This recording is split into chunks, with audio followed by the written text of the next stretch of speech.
Alright, record fans, welcome back. I've gotten some more vinyl since my last video. I feel I should show it off.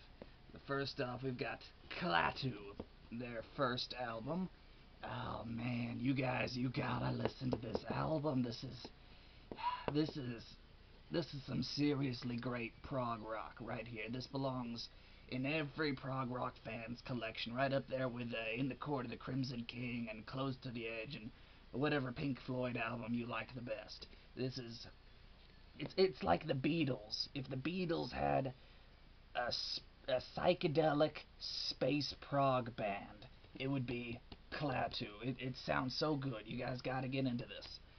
Next up we have Pushhead presents Cleanse the Bacteria. This is a compilation album of punk bands, hardcore punk bands from across the world, all sorts of different songs, and there's a lot of songs on here.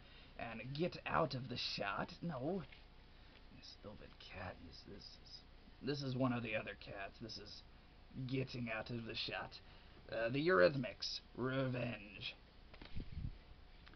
Dr. Gonzo, the Doc of Comedy Rock. Still sealed up in the plastic. The Anti-Nowhere League, the Perfect Crime.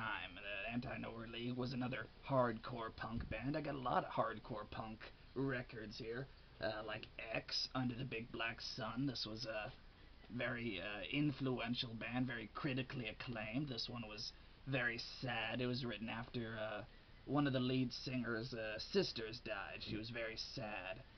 Agnostic Front, Victim in Pain, another great hardcore punk record.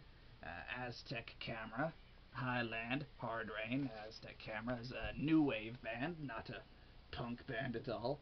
Ooh, The Cure, The Head on the Door. This was I think one of their more popular albums, along with The Top. This was a departure from their earlier gothic style. This was a bit poppier. This is their real gothic style right there. Pornography from The Cure. Very heavy, very gothic, earned them a lot of fans that they still have today. Depeche Mode, Speak and Spell.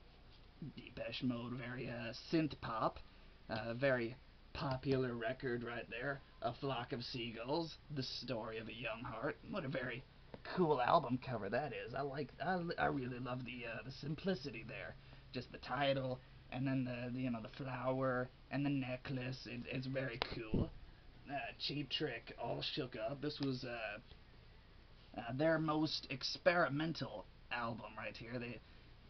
Cheap Trick was famous for having more of a pop rock sound.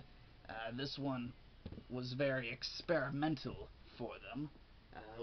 The Dead Kennedys, Fresh Fruit for Rotting Vegetables. This one is an early IRS pressing.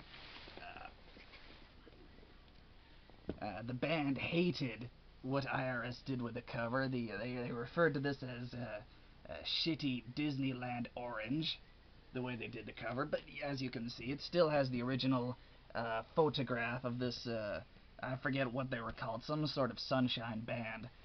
But in later pressings, they had to cut the heads off of them, as to not get sued. Yes, Except Balls to the Wall, one of the greatest heavy metal albums of the 1980s. Very heavy, very good.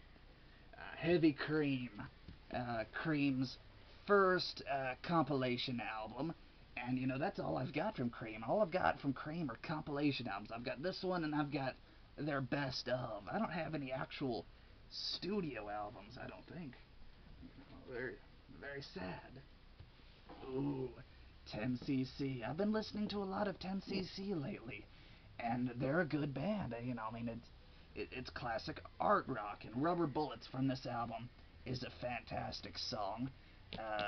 Put it in your favorites or whatever. I love to listen to it.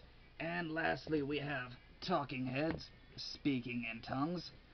This is a promotional album, very nice, given to a store or a radio station or something, but it has the song Burning Down the House, a very good song. It also has Girlfriend is Better, with the line, Stop Making Sense, came from.